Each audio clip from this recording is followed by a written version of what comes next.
Welcome to the Quick Switch Special, where I take a quick look at the differences between a Wii U game and the port available on the Nintendo Switch. Today's game is... Let's get started.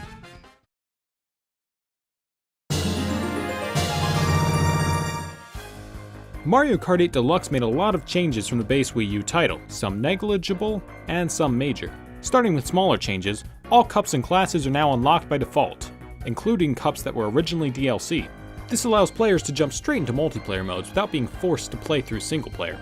Every character from the previous entry is also unlocked by default, and there's even new characters this time around. They include King Boo, Bowser Jr., Dry Bones, 6 varieties of Inklings, and Gold Mario, who's unlocked after getting a gold trophy in all 200cc cups. There's also 3 new karts, the Splat Buggy, the Ink Striker, and the Koopa Clown. In addition, some characters and vehicles have received minor stat tweaks. Checking out changes in mechanics, Mario Kart now offers options for auto acceleration and steering assistance. These are primarily to improve accessibility and provide no unfair edge. Using assisted steering actually prevents you from using another new mechanic, the third stage of mini turbos, which can be attained by holding out a drift for just a little longer than you might have in the last game. Speaking of drifting, fire hopping is gone, for better or for worse. The most obvious new mechanic, however, is the ability to carry 2 items at one time, without even dragging one behind your cart. This allows farther back players to be more aggressive and players ahead of the pack to stay more defensive, adding a lot more strategy to when and how you use your items. 2 items also return from previous installments. The Boo, which turns a player temporarily invisible and invincible and grabs them an item from another player, and the Feather, which gives you a boost into the air.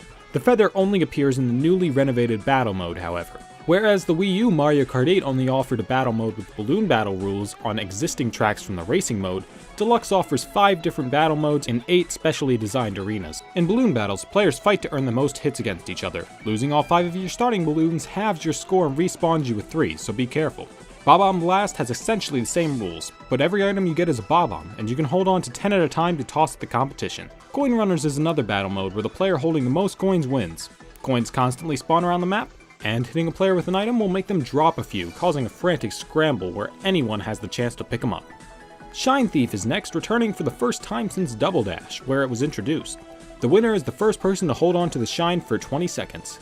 Hitting the player holding the shine with an item will cause them to drop it, ticking back their score by just a few seconds.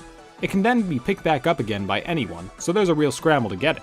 Finally, there's Renegade Roundup, the Mario Kart equivalent of Cops and Robbers. One team attempts to evade capture and free captured allies, while the other attempts to win by capturing every opposing member at one time. Items, of course, briefly stun any player hit with them. Even with the Wii U's unique battle mode, the original version of Mario Kart 8 just doesn't do enough to distinguish itself from the improvements of the Switch port. Overall, this port is a Switch superior. It's well worth the added cost.